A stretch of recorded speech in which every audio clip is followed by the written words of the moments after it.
Welcome to The Forecast by Alex Ahom, connecting with people one story at a time. In this series, I'll be reviewing news the people in my network, are talking about. As a business founder, D&I consultant, and community builder, I know great content inspires. I'm going to react to today's story, and then Jazz, the AI, will read it aloud to you. We have so much to cover, so please like, follow, share, and let's get started.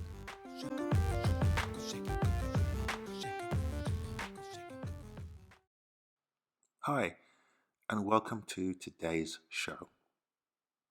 Over the last few years, I've had many questions about what D&I is. For example, what's belonging? Is there a difference between equity and equality? Am I a microaggressor? Thankfully, I'm having to explain less these days. Studies have shown, as we've covered in previous episodes, that investing in people, diverse hiring, inclusive leadership, and building environments that people want to belong boosts morale, increases productivity, and much more. So we have the what and some of the why, but how? One of the pitfalls I see way too often is companies booking a D&I pro, like myself, to do a short course of mandatory training. Now, don't get me wrong, that's good, but long-term integrated strategies that work across borders, cultures, and departments with a number of pros, each with their own different point of view, now that's where the magic happens. So without a plan and commitment to it, success will be hard to come by. You can't just comply your way to parity. There is a reason why the gap exists in the first place. Gender or race pay gaps, respect gaps, representation gaps. What is the root cause of all this toxicity that we have in our workplaces? Can we even admit that the old way, or in some cases the current way, is broken and it needs fixing? I won't name names, but I've worked with companies that want to highlight practices and not change. I've seen businesses forced to evolve because competitors are doing what's right. What is the driving force behind what we do? The reason why we do things is key. If we don't know what our drivers are, what inspires us, and what motivates us to do better, if we don't know what that is, well, I'm not convinced that the real sustainable progress we all want can be made. Here is an unpopular opinion. Collaboration is central to change. My opinion on today's article is just this. Needle-moving D&I is a long-term strategy that must be undertaken by a number of groups. There are many moving parts to this. The tangibles take time. Stakeholder and project management comes into play, as do corporate communications, HR, talent, a well-funded and mandated D&I team, and don't forget purpose. It's that value system that drives culture. So please, everyone, stop papering over the cracks.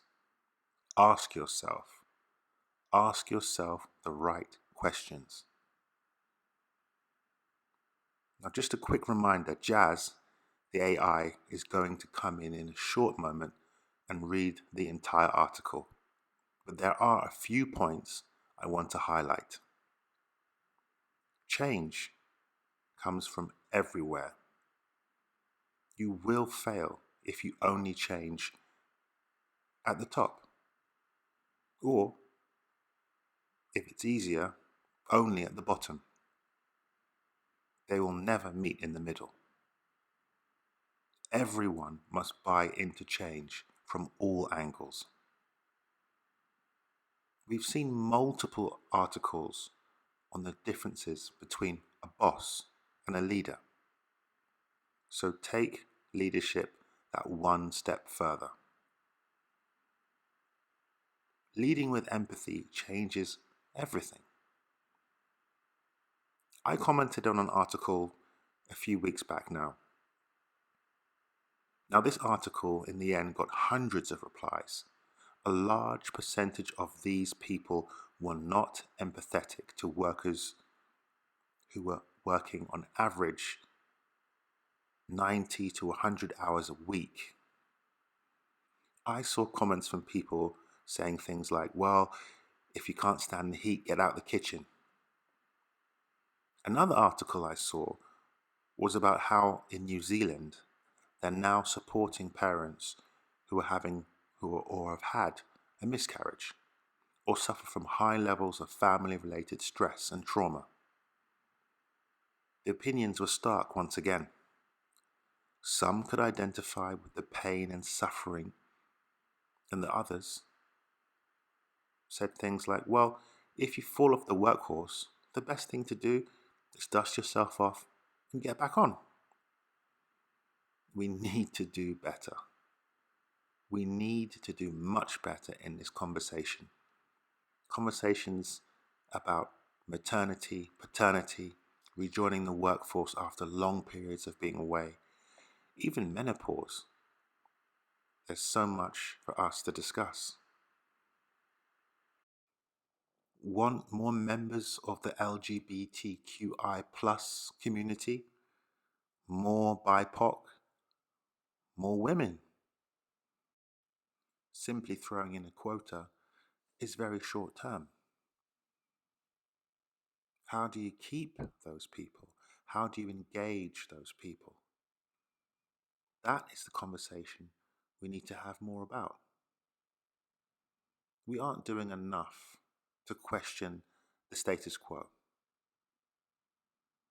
If you want progress, we must make more positive environments and experiences for all.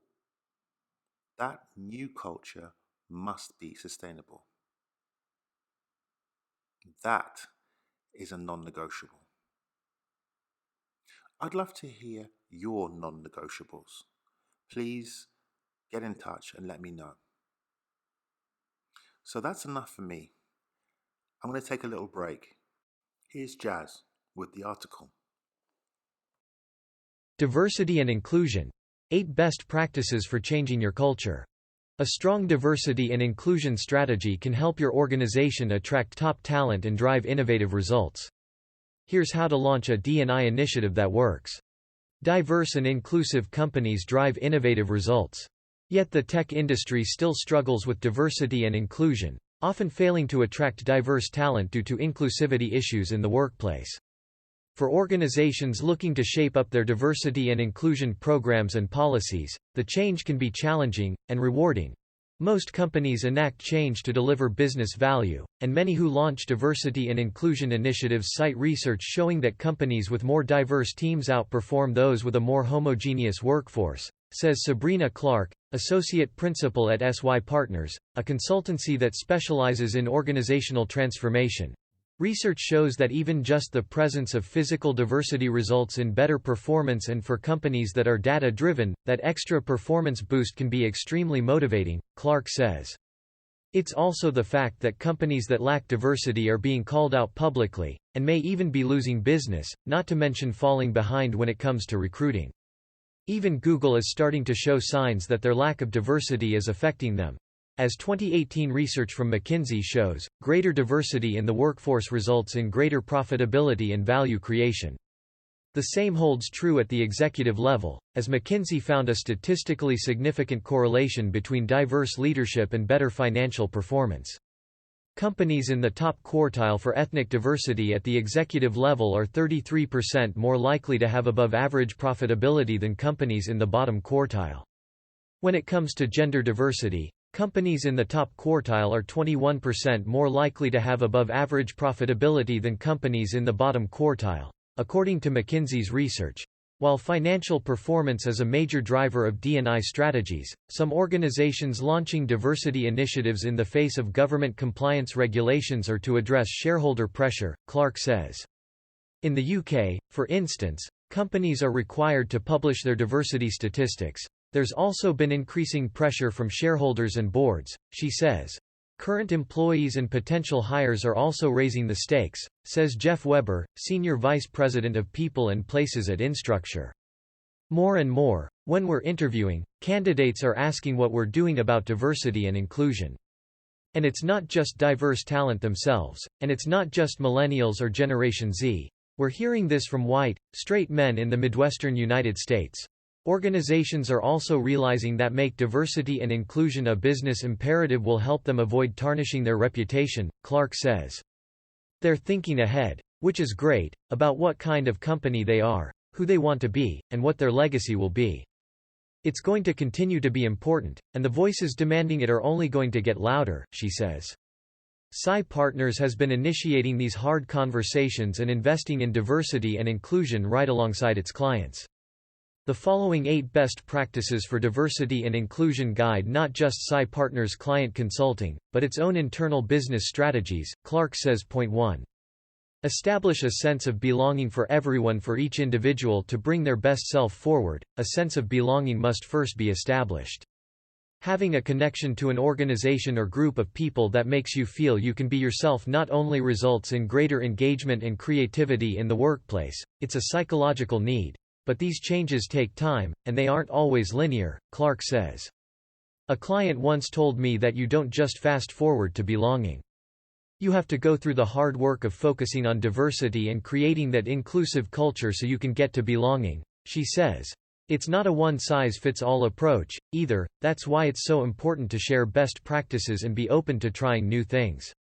The good thing is that as you're working on diversity, you can also work on inclusion, and vice versa. It's all interconnected, Clark says. Point 2. Empathetic leadership is key. Diversity and inclusion are often treated as a single initiative owned exclusively by our. But for real change to happen, every individual leader needs to buy into the value of belonging, both intellectually and emotionally. Only when the entire C-suite steps up to own diversity and inclusion will a company's D&I practices thrive. You have to make sure leaders are equipped to make the story their own, feel it within themselves and be able to explain why they care, why it matters, and why it should matter to their direct reports, Clark says. Part of this process requires tuning into empathy, each person remembering a time when they were excluded, shamed, interrupted, and so on, so they can apply those lessons outwardly, she says. Leaders have to feel it within themselves, then they can identify the relationship with feeling excluded or making others feel excluded. That's a critical starting point, Clark says. Point 3. A top-down approach isn't enough. Top-down approaches drive compliance, not commitment. From senior leaders to frontline employees, every individual must see and understand their role in company culture. This means identifying differences in employee experience and values across the organization so that change can be made relevant for each person, and knowing that lasting change must activate different parts of the system, top down, bottom up, and middle out, in different ways. 4. Quotas don't automate inclusion. Hiring goals may boost diversity numbers, but this won't automatically create an inclusive culture. Too often, leaders focus diversity and inclusion efforts disproportionately on the employee pipeline, but the employee experience continues far beyond an offer letter. To retain and nurture top talent, it's critical to take an honest look at the end-to-end employee experience, with an eye toward creating conditions that promote inclusion on a daily basis and designing ways to measure the impact. What you must understand is that this emphasis changes everything, Clark says. From sourcing and recruiting to hiring, onboarding, to the daily aspects of work, team building, culture, from successes and failures, performance reviews, succession planning, mentoring, everything. Organizations must adapt their processes to scale diverse and inclusive behaviors. For example, in meetings, who's invited? Who gets to speak and how often? Are you leaving out anyone whose input would be valuable? You have to look at everything through the lens of, have I created conditions where every person can contribute in their unique, meaningful way and feel safe and secure doing that? And if you find places where that's not the case, having the courage to admit that and work to change it, she says. That also means understanding how your teams work best, and when tension and discord are actually beneficial. Recognize that sometimes the easy and fast way is not necessarily the right way, and that sometimes teams function best when there is a bit of tension, disagreement, back and forth, she says.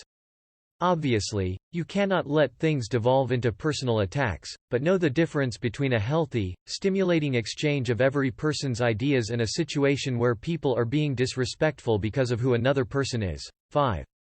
Inclusion is ongoing, not one-off training. It isn't enough to teach employees what it means to be inclusive. Like any form of behavior change, inclusion requires individuals to identify key moments in which to build new habits or microbehaviors, daily actions that can be practiced and measured. And when these habits are put into action in an environment that supports honest conversations and healthy tension, real change becomes possible. One way to do this is to identify change cohorts within the organization outside of the executive or management level, Clark says. Then, you equip them with the skills and information to help them champion change within their departments, teams, working groups. This is much more effective than one-off training sessions which don't move the needle. You want people to incorporate these ideas and beliefs into their daily lives. 6. Maximize joy and connection. Minimize fear. People are wired to react with fear and distrust when their beliefs are challenged. While fear can be a powerful motivator, it also encourages people to narrow their perspective. The opposite desired effect for creating a more inclusive workplace. Finding ways to frame challenges through a lens of possibility, and elevating the power of shared experiences and storytelling to do so, creates greater potential for positive change. Then you can focus on creating moments that continue the momentum, Clark says. You need to not only point out where there's room for improvement, but spotlight the moments of success and celebrate them. One of our clients decided to do a commitment tree. Every employee wrote down their personal, individual commitment to diversity and inclusion, and they put those in a very public place so they could see signs of their progress and celebrate those. 7.